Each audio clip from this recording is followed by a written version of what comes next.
Now, cats, we're back again this week on the Balls from Ellwood show, and as usual, we've been gone for a while again. We do that. Yeah. It's, Rona times. We're just, trying to figure it all out, I guess. We're trying to get better, though, so We are. we'll give it a good college try, and hopefully you'll see us again next week. But, in the meantime, we sure had a lot of stuff that we got to talk about. Yeah. We got to watch a lot of cool flicks. We got to hear a lot of good music.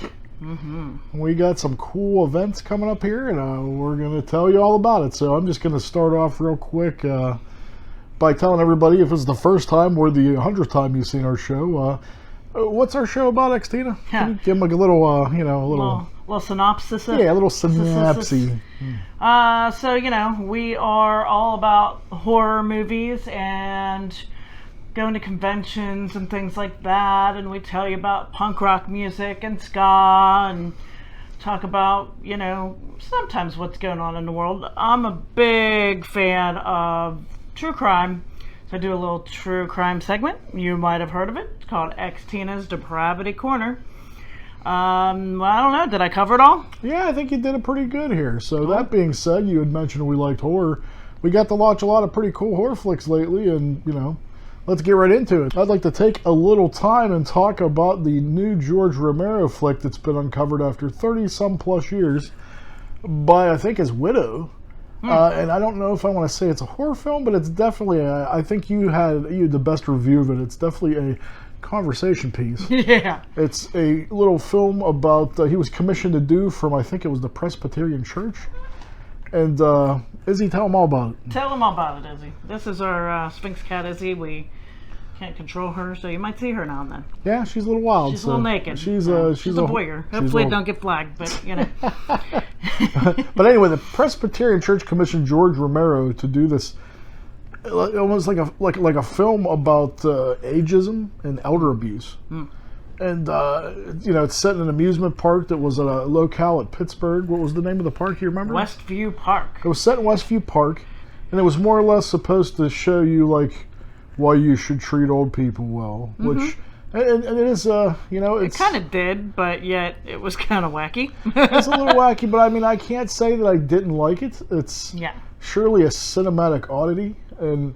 But it's definitely, I think, worth a watch. It's thought-provoking. It is. It kind of sticks with you for a while afterwards. And I had heard rumors that even George Romero didn't like this film, and he didn't like. There's always vanilla, and he didn't really care if it was put out or not. But I sort of dug it. I've seen everything else of his. Why not see this one? And it's exclusively on Shudder this week. I think it came out a couple days ago. But if you want something kind of out of the ordinary, I'd say check it out, So, And if you just want nostalgia from the early 70s of this Pittsburgh Westview Park, if you've ever had the pleasure of attending that, it would be kind of fun for you, I'm sure. Yeah, I think that's a good description. So, what else did we watch? We watched a little movie it was like a little indie film called The Djinn, which was pretty interesting. It's about a little boy. He's kind of a latchkey kid. His mom dies, and he's living with his dad. Growing up, he's a mute. He can't talk, but he can hear. And they move into a new house. He finds the Book of Shadows, and it shows him how to get his heart's deepest wishes. So he starts doing a little black magic, and wackiness ensues. So. It's a very small film, a very little indie film, but I thought it was really cool. It was different, and the young kid does a phenomenal job of acting. He does a lot of heavy lifting, man, because it's one of those movies where it's just like mostly in one location. Yeah. And, I think, plus the Djinn looks cool, once you finally get to see what they look like. And spell that for people, because that's hard to understand. D-J-I-N-N, sorry, I went to public school. It's weird. So that's why I want to make sure, because if anybody's looking for it, you're not going to find it. But yeah, it's pretty cool. It was a pretty cool little indie film. Check it out if you're in the mood for a movie about a genie. So, how many of those do you get to see every day? Now let's bring up something I know... this is going to be a topic of conversation, I think. We just watched a new Conjuring. I actually thought it was pretty good. I think it's definitely the worst out of the three. There's no doubt about it. All right, I'm glad you agree with that. I mean, it wasn't. You know, they handed over the directing over to somebody new entirely. It was the guy that did the Curse of La Llorona, I think, that directed it, rather than the usual. And I don't know, it wasn't what I expected. I kind of thought it'd be more of a courtroom drama because it was about the first United States court case that used demonic possession as a defense. So I thought you kind of would have seen more of that. But I mean, the way they went, it was cool. I liked it. I enjoyed it. I enjoyed it, I think, more than Xtina did. Yeah, I mean, my whole thing is, I get lost in demonic possession. And it's like, do I believe it? Do I not? I mean, these are supposedly true stories. Okay, I sort of believe it. But regardless of even my feelings on that, I just felt like it was so busy. It was so busy. It was all over the place, and just like that, I can't agree with. I mean, it definitely has so many different subplots going at so many different times. I could see how you would feel that way. Kind of got. I mean, I don't know. Maybe it was a bit too much for me and my ADHD, but you know, I don't know. The kid liked it, and she's got ADHD, so you know, what are you gonna do? I mean, I say if you like the series, check it out. I mean, it's worth watching. I'll say that. It is worth watching. I enjoyed it. It's an adequate time wasted. Absolutely. Is it their best? No. But is it the worst? No. So there you go. But moving right along, let's talk about something that I know we all super loved, Cruella. Oh boy. You want to take this one? I think you should take it. I guess I could take it. I mean, in fact, it's funny. It's all I hear about all over my Instagram feed is all the, everybody loves Cruella. And, it's wow. I mean, this is, first of all, it's not for kids. Very dark. Very dark. Please know it's not for kids. Now, maybe 11, 12, depending on what you're used to showing them, maybe, sure. But it's a little, there's a little bit of violence. I mean, nothing too crazy, but, it's PG-13, so use your discretion. But it is not a 5-year-old kid movie. There's no puppies. I mean, there's dogs, but they're not nice. I mean, it's an origin story. So, I mean, if you like stuff like the Joker, right? I would liken it to that. I mean, for sure. it's an origin story of how Cruella became the evil person that she is. And Emma Stone does a phenomenal job of playing Cruella, which, a lot of people were like, Emma Stone, really? But she's so young. Well, that's the point. It's an origin story. She is young. She's supposed to be young. And her, I guess, nemesis, ultimately, is played by Emma Thompson. Which I can't even believe that's her. And she did a phenomenal job. So, if for no other reason, watch it for those two and their performances. It was fantastic. I mean, it's so great because you see, like, the two guys that, Jasper, Horace, and whatever their names are, that end up, that always kidnap the dogs, the puppies, in the actual show. How she befriended them. Like, I didn't even realize. I just assumed these were guys she hired to kidnap puppies, but they were like friends since childhood, and basically became a family because they were all orphans. So, and it's just very interesting. I love stuff like that, and it's just pretty unique, to be honest.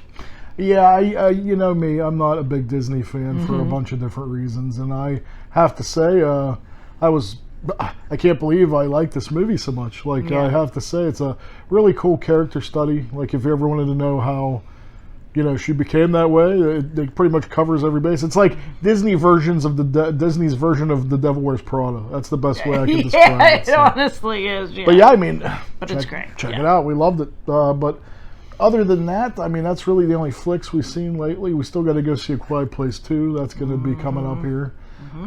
We got tons of new great albums here I'd like to talk about. You might notice the shirt over my big fat gut. That's one of my favorite albums I just got. It's called Love a Woman by the Bandulus.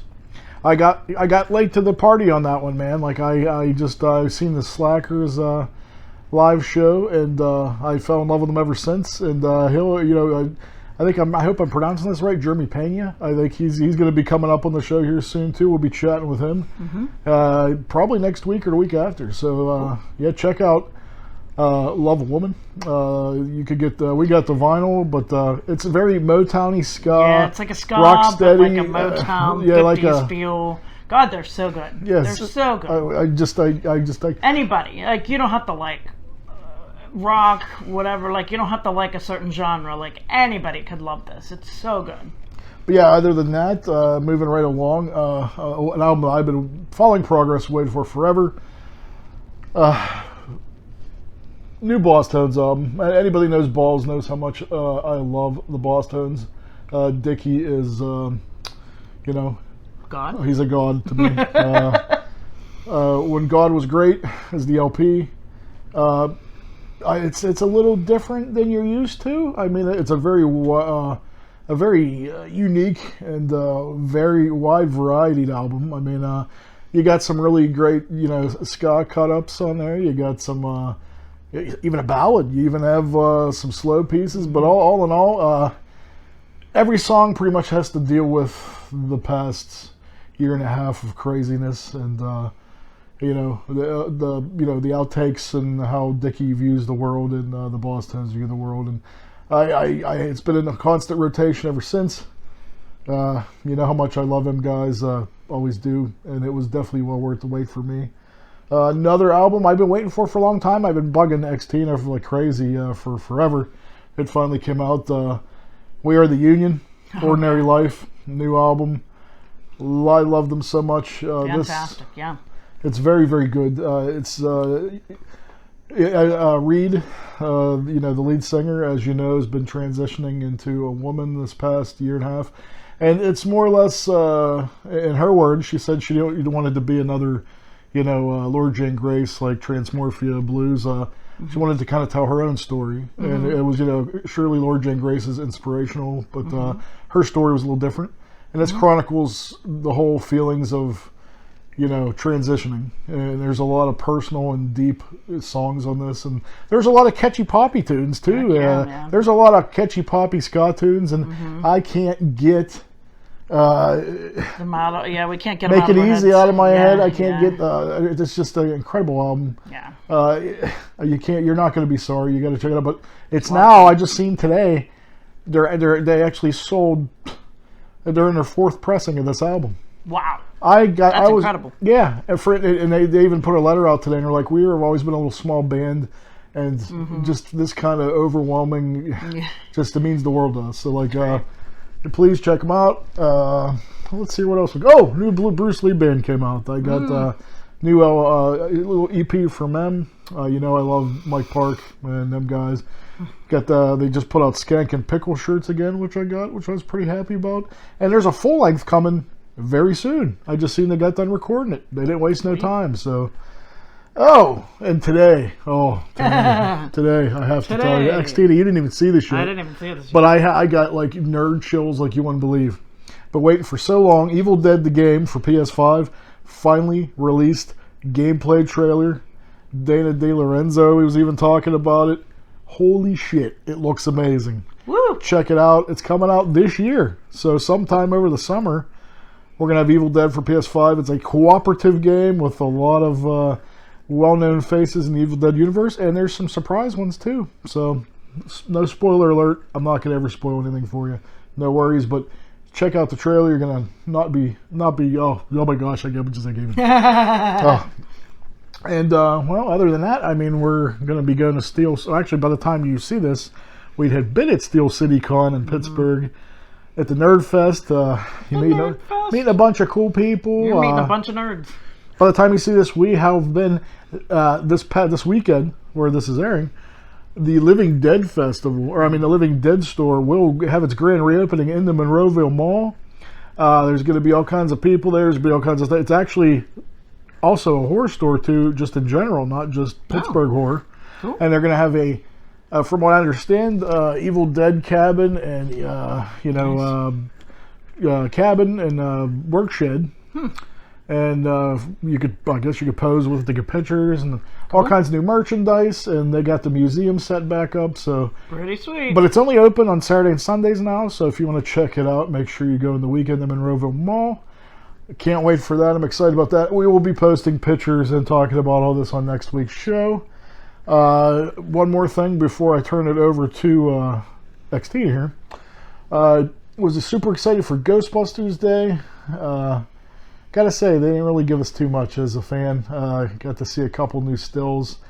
But I can say I just have to live 5 more months and I'll finally see this movie. So Counting down the days, folks. If they cancel it again, Xtina will be visiting me in the nut house because I won't be able to handle it again. Hashtag nerd problems. So anyway, it's everybody's favorite part of the show. You know her, you love her. Xtina, would you like to do some depravity for us today, or what do you have in store? Well, I have a little bit of it's derived in depravity, but I'm not going to ruin the story because, listen, I haven't heard a podcast like this in a long time. Something that just gets you going like, oh my god, and you can't stop listening, and then there's only 3 new episodes, and I'm like, keep coming. So there's a podcast, it's called To Live and Die in LA, and it's by this guy named Neil Strauss. He's a pretty famous writer. He writes for Rolling Stone, and he has written many books with the likes of Marilyn Manson, Motley Crue, Jenna Jameson, is that what I told you earlier? He's a big time guy, and he clearly is because he lives in Malibu. He must be doing all right. I'm not sure what his wife does, but I think she was, in the industry as well. But the point is, and the reason I'm mentioning him, this podcast, this is in its 2nd season. The 1st season was incredible, but this is a totally different story. And the story is about this young Asian girl who went missing in Malibu probably about 3 years ago now. Her name's Elaine Park, and she was 20 years old, and it's still unsolved. And what's great about this Neil guy, he has this podcast, but he's a journalist. He's not a crime guy, but he works with this PI, and they start tracking down people and all the people they can find, because the police basically never did anything to find this missing girl. A girl missing in Malibu apparently is just not important to them. I don't know. Very strange, right? So this Neil, his wife went for a jog in the Malibu canyons, and she started to find some evidence. And she started not collecting it because you don't want to touch it, but she called the police and told them, hey, I think this might have something to do with this missing Elaine girl. And so she got real curious and decided to dive in. And of course, him doing this podcast, he of course got interested, and I guess they were having marital trouble, and so they were hoping that working on this podcast / case together would maybe spice up the romance. Well, according to him, they got divorced over this freaking case. So, and that's what it gives you at the beginning of it. It is wacky, nuts, and it even has a member, I believe it's the guitarist for Incubus, involved in it as well. They all become these independent sleuths trying to solve this case, and it's crazy how it all came together and how it all happened. And what's even more crazy to me is how many people, no matter how insignificant, you might have come across someone, once at a concert, and they kind of looked at you sideways, and they'll find that person. They'll find him and they question him, did you remember seeing that girl at this concert on this day? And it's wild. And so then each person that has a minuscule, that's why when they say, Crime Stoppers and that, no matter how small you think the tidbit is, it could still help tremendously, because it could lead you to something else and lead you to something else. And so it's fascinating to me because this is not a solved case. And there's all these, they're trying to figure out who the suspects are. And of course there's a ex-boyfriend involved, and, it doesn't seem like he had anything to do with it because she kind of left his house and then she disappeared. But that doesn't mean he didn't do something, but it's just very strange. And but his family is very well connected, very well, his dad's some sort of bigwig in the industry, so he has a lot of money, so I'm sure they could pay things to make it go away if in fact he's guilty. So we don't know yet, but it's just fascinating to me to hear how they, go about, and they're working with her mother, and so her mother's involved. They got this private eye, he's finding out information. They find out that she went to a concert on this particular night. She bought Xanax from somebody, so they go and they find the guy who bought the Xanax, or who she, how did you know her? What went down? Did you guys party after? How long were you there? What time was this? I mean, you name it, like they go into all these details, and it's I don't know, it's heartwarming to me to see that like a group of people, maybe they're only 4 people, but in this little neighborhood, that gave a crap about this girl when nobody else seemed to. So that's kind of reassuring. But it's just the way that this is done and the way he tells the story, and it's fabulous, absolutely fabulous. I highly recommend it.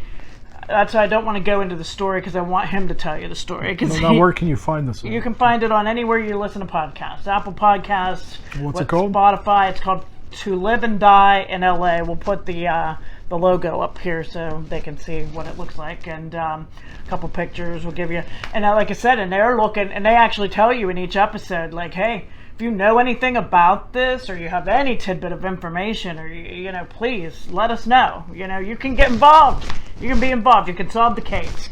So you never know. Stranger things have happened, right? So anyway, but I highly suggest check it out. It's not my normal depravity, but I'm not going to do this story justice. You have to hear it from the way Mr. Neil here tells it to you, because it's incredible. Well, it sounds interesting. If you check it out, and we encourage you to check it out as well. And other than that, do you have anything else? Nah, I think that's it for now. Well, stay tuned, cats, because I have an incredible interview with the host, the writer of Horrors Hallowed Grounds. It's a great little show where they go to classic, iconic horror locations, and then they take you back present day, and you see how it changed. Let's see here. He has his own company where he deals with, genre stars and helps them when they're conventions and stuff. He's a director. I mean, I don't know what this guy doesn't do. He's a jack of all trades. Great dude, horror collector. He has one of the most impressive horror collections in the world. Really interesting cat. Tune in. The man, the myth, the legend, Sean Clark. Check him out. Other than that, you can see us next week on the Balls from Ellwood show. So be there or be square.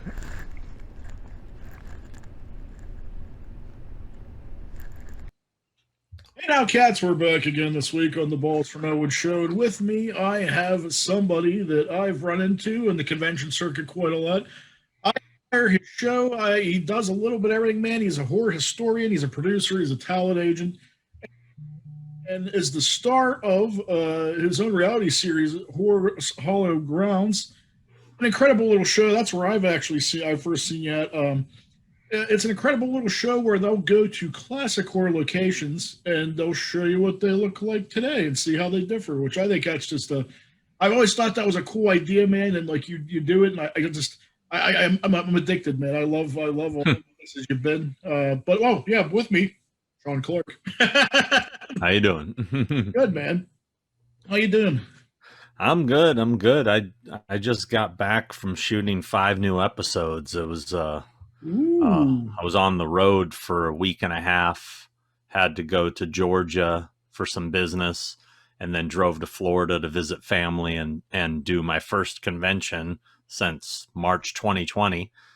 And so things are starting to happen again, starting to get busy again. It's crazy. I'm a little, I'll be honest with you, I'm not thrilled about the convention world coming back already. I was really enjoying the time off and enjoying focusing on all the YouTube crap I've been working on, and been really kind of getting into it. But now I'm going to have to try to make time, Yeah, you seem like a dude to me that's like constantly spinning plates, man. You got your kind of feelers and everywhere. And I mean, stuff you come up with is great, but I mean, I'm sure you have very little time for yourself. So, I mean, how did the pandemic affect the convention circuit? I'm sure that probably pretty much put a damper across the board on everything, right? Yeah, no, it completely shut it down. My last convention was March 7th, 2020.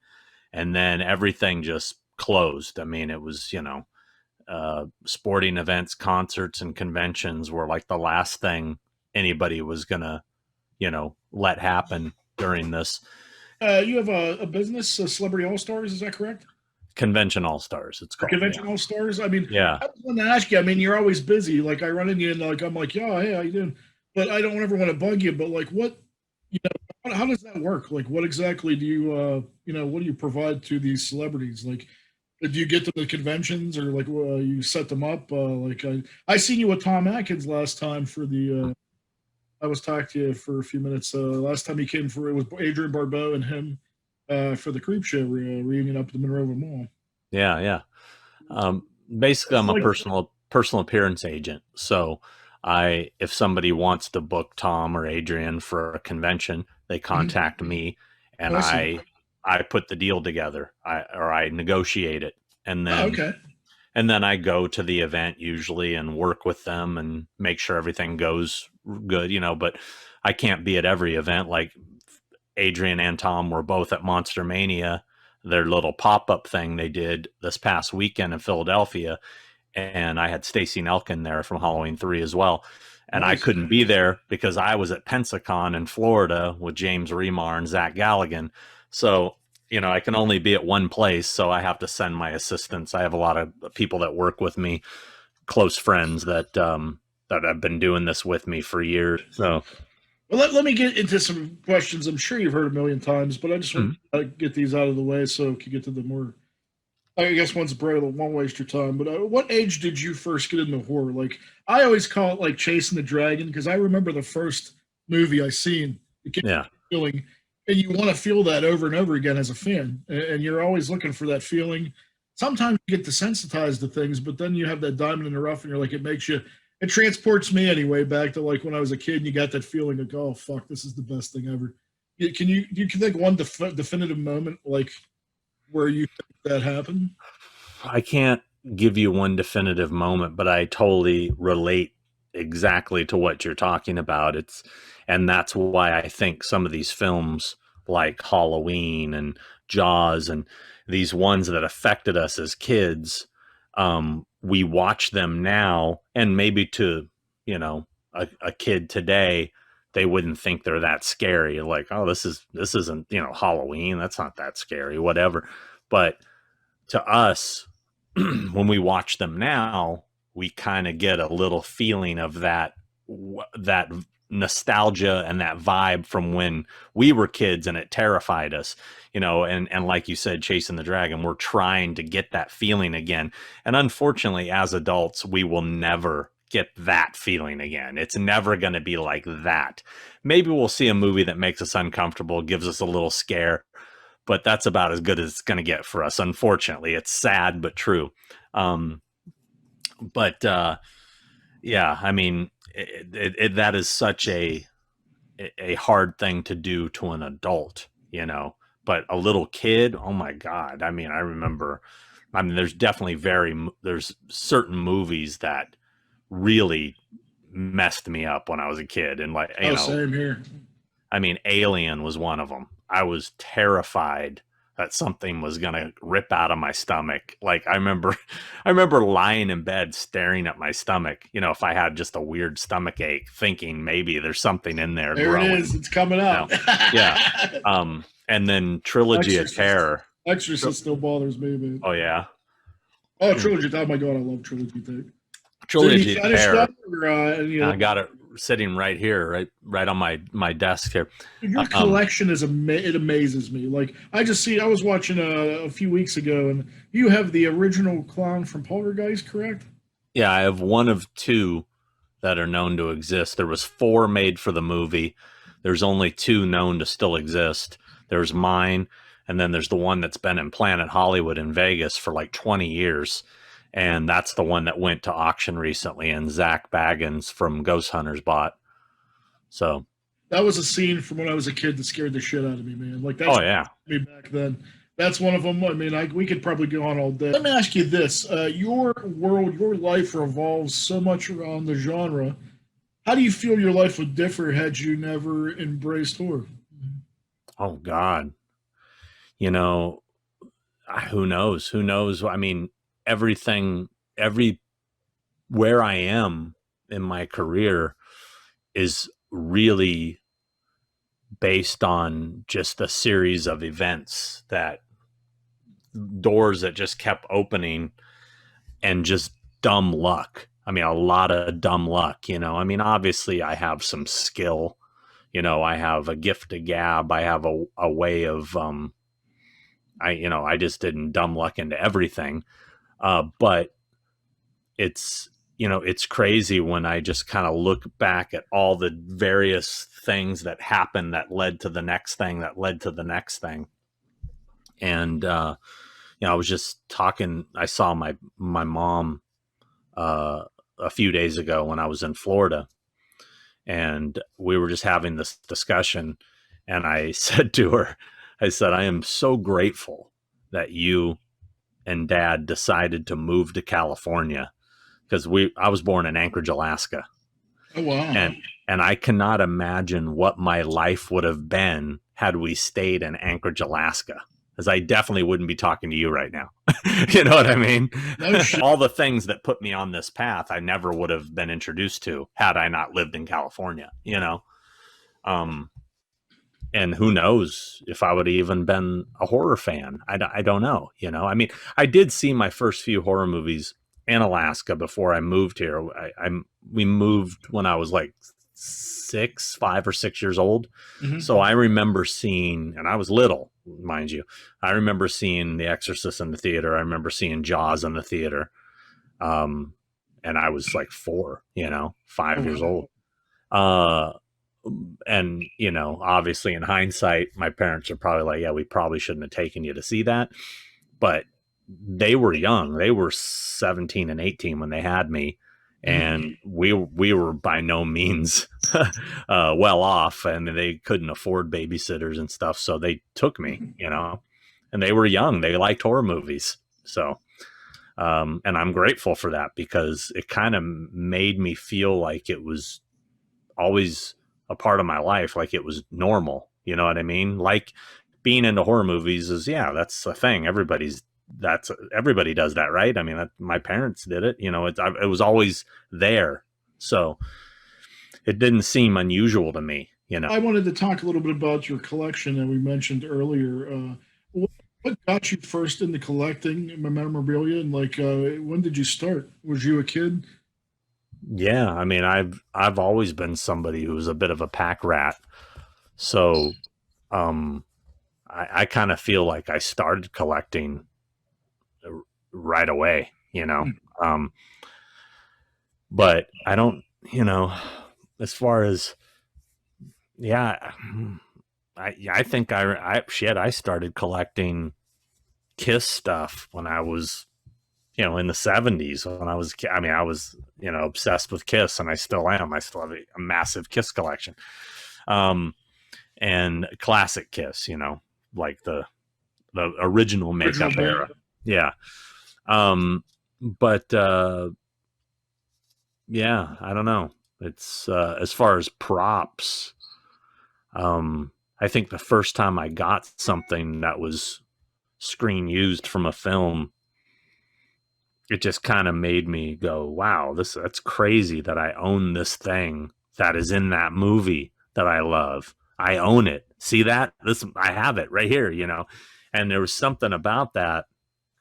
And I got really into prop replicas, and I was getting a lot of cool replica stuff, and people would, dig it, and they'd be, oh, that's rad. And I'd be like, they get to the one, I'd be like, that's from the movie. And they'd be like, oh, that's from the actual movie. And I'm like, yeah. And they'd be like, oh, these aren't. And I'm like, no, that is. And then I started like, I want the stuff that's from the movie. And I started kind of weeding out the the replicas and get the real stuff. Obviously that's expensive, and you gotta have connections, or, I mean, there's a lot of auctions out there, auction houses and stuff, you'd be careful. There's a lot of bullshit out there too, a lot of fakes. Do your research. But, and I've been a victim of a fake, it's happened to me. but I'm smarter about it, and I really do my research and look into stuff to make sure it's legit. But yeah, it's an expensive hobby to get into. I was going to ask you that. It seems like it would be for sure. It's gotten so much worse. I mean, if you were doing it 10 years ago, it wasn't that bad. But then it started to suddenly, it became a big thing. I mean, excuse me. There was that show the Profiles in History guys had. It was called Hollywood Treasures. Mm-hmm. And that show really highlighted the value of props. And because of that show, the prices started going up. I almost think it was all intentional because those guys profited from those prices going up. But now there's all these auction houses that do these big, crazy auctions, about twice a year, with items that are in the six figures. It's crazy, man. What do you think is your most priceless piece in your collection? Most priceless piece? Mm-hmm. What do you hold the nearest and the dearest? Well, I mean, my poltergeist clown. It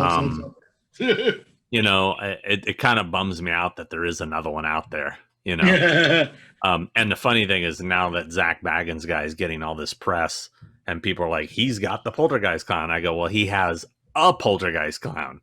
He doesn't have he has he has one of two. A lot of people in the collecting world know I have one because I've had it for like 20 years. And everybody would say, oh, Sean's got the poltergeist clown. And now when this happened, so many people reached out to me and are like, dude, did you sell your clown to Zach Baggins? I'm like, no, I did not sell my clown. This is the one that's been in Planet Hollywood forever. But that's a big one for me because it's actually one of the first.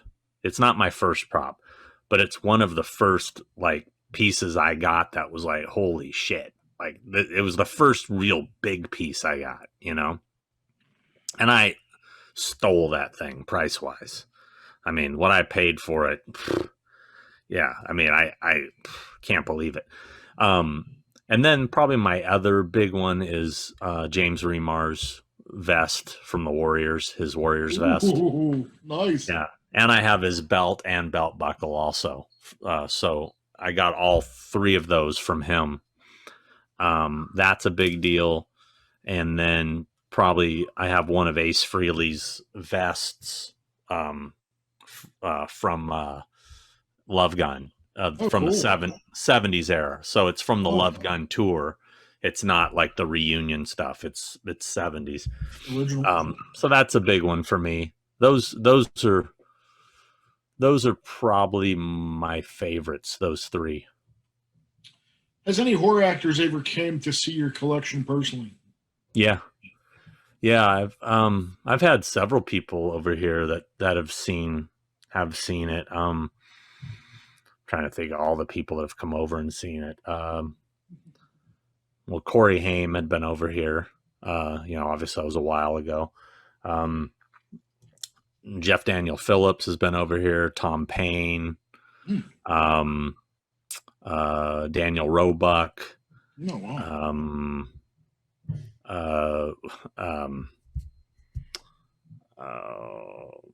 Alexandra Paul from Christine. She came over once. Let me think. Michael Trenor from Walking Dead. Bonnie Aarons, the nun. She's been over here. Oh, yeah. That's cool. Yeah. Let me think. A few musicians have been over, like Charlie Benante from Anthrax has been here. Oh, yeah. That's cool. Gosh, I'm trying to think of who else.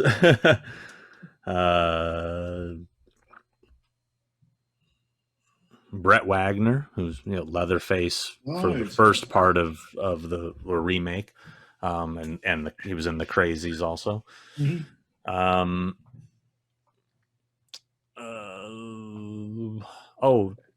Bob Elmore, Leatherface from Chainsaw 2. uh, Tony Caesar, who he's not that well known, but he's a stunt guy who he's a burn expert. So he's famous for doing a lot of famous burn scenes. He was Freddy Krueger in the famous in the original film, in the boiler room that runs up the stairs and he's on fire. Yeah.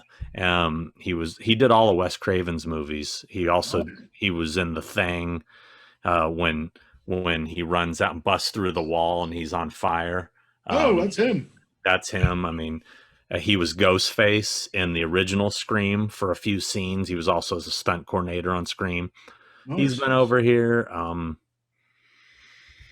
God, I know I'm forgetting a bunch of people. I've lived in this house for 21 years, so at some point, a lot of these guys have either come over for parties. Christopher Nelson, my co-host of Thing with Two Heads, who's also a Academy Award-winning special effects makeup artist, and he was in Halloween 2018 as Officer Francis, and he was the groom in Kill Bill. He's been here. Awesome. I just watched The Whole Bloody Affair a few weeks ago. Oh, yeah? Yeah, so, I mean, that's just some I could think of off the top of my head that have been over here. Quite a few. So, let me ask you this, sir. Could you ever be in a relationship with somebody that didn't love horror? Well, I kind of am. I mean, my fiance isn't a huge horror fan. She's into dark, gothy type stuff, but I wouldn't say she is a horror fan. She doesn't seem to really care that much about the stuff. She doesn't dislike it, but she doesn't. I mean, she doesn't really care about it that much, which in a way I kind of like that a little bit, because she's not with me because of that, Oh, that's a good point. Who amongst in your meetings and doings with is the nicest and crankiest horror celebrities you've ever worked with? Who is what now? Who's the nicest and who's the crankiest? Nicest has got to be. There's a lot of really nice ones. Adrienne Barbeau. Oh yeah, I've met her. She's been awesome. Dan Roebuck. Don Shanks is one of the nicest guys. CJ Graham, one of the nicest guys. Crankiest, John Carpenter. Oh, seriously? I've never got to meet him yet, man, and it surprises me. Yeah, well, no, he is cranky. You definitely want to. I mean, he's just like a cranky dude. I mean, he's famous for being cranky. That's just his personality. Mm-hmm. Yeah, yeah. I mean, if you want, flat assholes. I don't want to go on record with that, but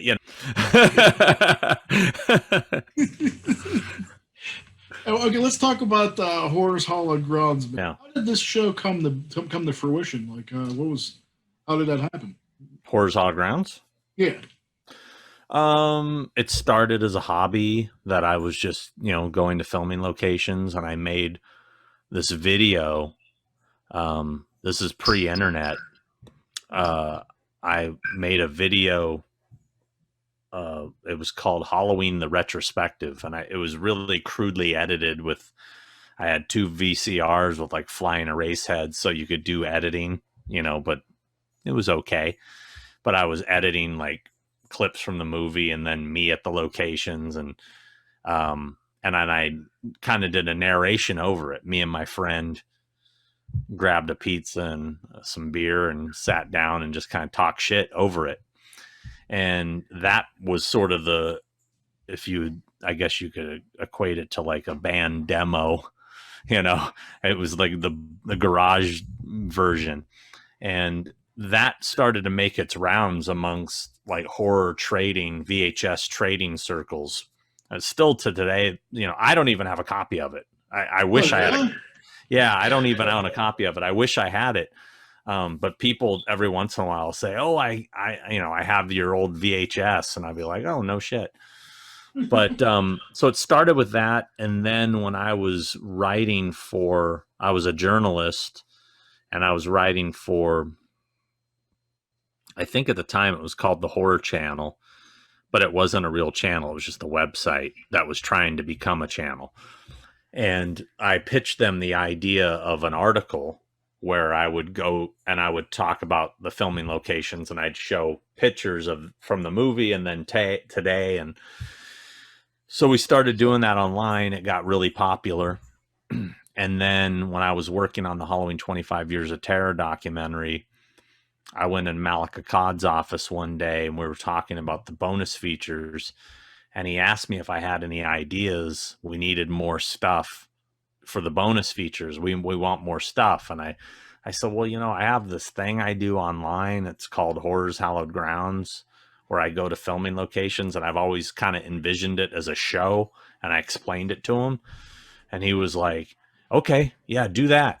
So I shot my first episode was Halloween, and I called PJ Souls and asked her if she wanted to do it with me, and she was a friend, and she did, and that ended up on the DVD, and that's where it started. Yeah. So that's awesome, man. What's the best and most disappointing locations that you visited so far? My hands down favorite location is was because it's gone now. Danvers Insane Asylum from Session 9. It was the abandoned insane asylum. It was massive and the creepiest building I've ever been in, and just so fascinating. I mean, you could be in there for hours and not see everything, because it was like 5 stories tall, but then had 2 sub levels, and it was the size of a mall. It was just massive. And that was just so fascinating. I got in there twice. I went back as I dug it so much. I wanted more. And unfortunately, they tore it down. They kept the center of the building and then turned it into condos. And like the center of the building is kind of like the main entrance to the condo complex now. But that was my favorite. Disappointing. I mean, disappointing is always when something's been torn down, you know, like I literally, excuse me, literally found out yesterday that a location I thought was still there has been torn down. And I looked it up on Google Earth and checked it out and everything, and found out it was torn down. God, back in like 2013, I didn't know, was Jody and Mike's house from Phantasm. Oh, no way. Yeah, I'm finally working on doing a video episode complete of all the locations. I did it as a written article for the internet and in Horror Hound magazine years ago. And I went to all the locations and they were all still there. So I went to that house and I have photos of it, but apparently they tore it down and rebuilt it. And I knew they had done that with the fortune teller's house from Phantasm. I knew that had been torn down, but I didn't know Jody and Mike's house had been torn down. That one's a real heartbreaker, because that's such a cool, iconic house. It was on that porch that Jody and Reggie, you know, were playing the song, you know. Yeah, man. Oh, my goodness. You know, and Reggie has this, you know, we're hot as love, you know, that line. So actually, a buddy of mine owns a bar in Pittsburgh called the Smiling Moose, and his uncle is Reggie Bannister. No shit. And they actually have like a horror themed drinks there. Like they have a Reggie Bannister, and like they have an ash drink. And his uncle is the real Reggie Bannister. Yeah, he has all he has all his autographs up and stuff from Reggie and stuff. I keep trying to get after him, like, hey man, why don't you try to get him on my show? And he's like, hey, he's real busy, man. All right. Yeah, Reggie is the first celebrity I became friends with. He was, when I was like 21 years old, 22 maybe, met him at a convention. He was such a down-to-earth dude, and me and my buddies were such big fans that he totally, like, you know, invited us to come to set, and they were shooting Phantasm 3. Nice. We went and watched 2 different times. We went and watched them film for Phantasm 3, and Reggie's been a friend ever since. And you know, a lot of my journey, you know, he's part of that, you know, because he was one of those people that kind of embraced me and kind of brought me in the fold a little bit and introduced me to other celebrities that then became friends. And it's yeah, Reggie is definitely a very special person in my life, for sure. Yeah, tell him Scarfo. You have a buddy that knows his nephew Scarfo. Okay. Well, I just wanted to say, I want to wrap it up. I don't want to keep you up all night, but I wanted to say, let me ask you, what are your future plans for Horrors Hallowed Grounds? Are you clues? Well, Just, you want it to be a surprise? Well, you know, here's the thing. The big mistake I made at regret is that I didn't take YouTube more serious. Because you know, what happened is, you know, I was getting all my episodes on the Blu-rays, you know, they were, and I thought that was more of a big deal. You know, you know, you buy the Fog on Blu-ray, you're going to have my episodes on there. That's a big deal. And it is a big deal, but I thought from that, if I kept doing this, that eventually I would get some sort of offer for a series. And I came very close several times. Very close, multiple times. And it always fell apart. And I kept holding off for that. Cause you know, it's like, oh, just put them on YouTube. I'm like, you know, you know, I didn't want to give it away for free on YouTube, you know, cause then I thought I was devaluing it and it would give me less bargaining chips for a series. Right. But what ended up happening because of that is all these other guys started doing it on YouTube, and they were like growing like crazy fast.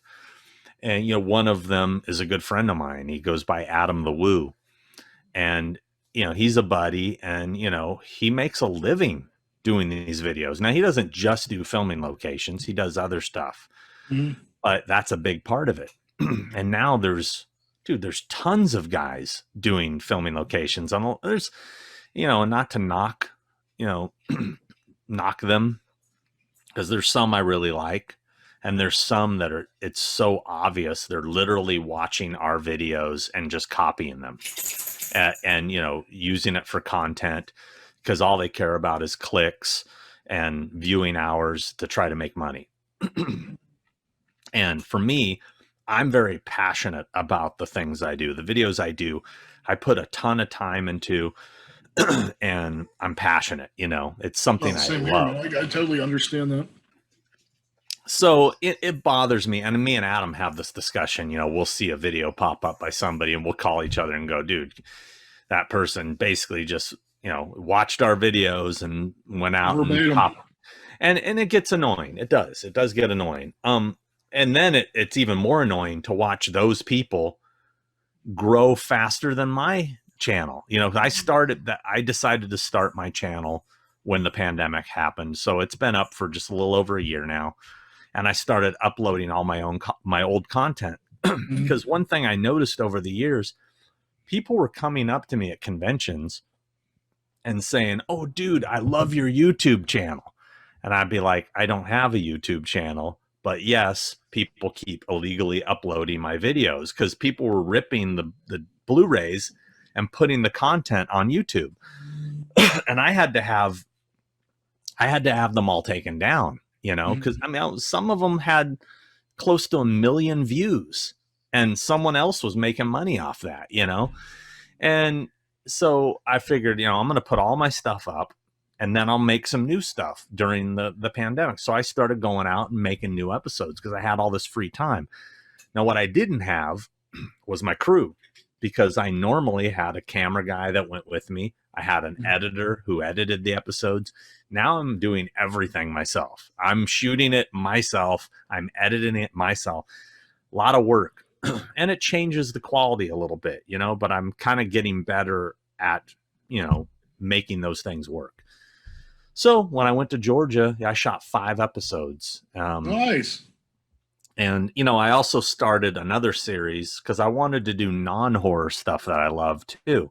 Mhm. So I branded it Hollywood's Hallowed Grounds, you know, so I'm still got the HHG. But, you know, I did Fast Times at Ridgemont High, Dazed and Confused, Bill and Ted's Excellent Adventure. And now I just did a movie. I don't even know if you know it. A lot of people don't know it because it was never released on DVD or Blu-ray, but it was called Little Darlings with Christy McNichol and Tatum O'Neal and Matt Dillon. No. I'm not surprised. It's one of these videos you want to talk about that I do this because I love it. Mm-hmm. This is a perfect example because this thing probably won't get 1,000 views because people will go, I've never heard of that movie, so they won't care. But I did that because it was shot in Georgia. I did that one. I just did Friday 13th Part 6, which I know has been done several times. But a couple things. Number one, I wanted to see it for myself because I thought it was cool that the camp is still there. I wanted to experience that myself. Number two, I did find some stuff nobody else has ever found. So I'm giving some new content. So I will have some stuff in there nobody has ever covered before. Oh, that's awesome. I also did Rob Zombie's Halloween 2, which I'm not a huge fan of that movie, but since I'm kind of branded the Halloween guy, everybody expects me to do all the Halloween movies. So I said, fuck it, I'll just go do it. And I knew where everything was because I had access to when they were shooting. I was invited to the set and I had access to all the call sheets. I just never went because it was Georgia. So I just had all the call sheets. So I went through them. So there's been a couple guys that have done it, but they missed a bunch of stuff. And one guy that actually got a few things wrong. So I'm gonna have to school these guys. And then I did a newer movie. I did Willy's Wonderland. Yeah. You I like love that the movie? Willy's Wonderland, dude. I love It's awesome. I'm a big Nick Cage fan, and you know how long I followed the progress of that film. Oh yeah. I loved it. I love. They just played Mandy on Joe Bob a couple weeks ago, and man, I love him too. But I love pretty much everything he does. Yeah, he's and I could say that without being embarrassed. Most people, Nicolas Cage. I'm like, dude, Nicolas Cage is. Yeah, Nick Cage rules. So I knew they shot it in Georgia. Grant Kramer produced it, who's one of my clients. He was a star of Killer Clowns from Outer Space.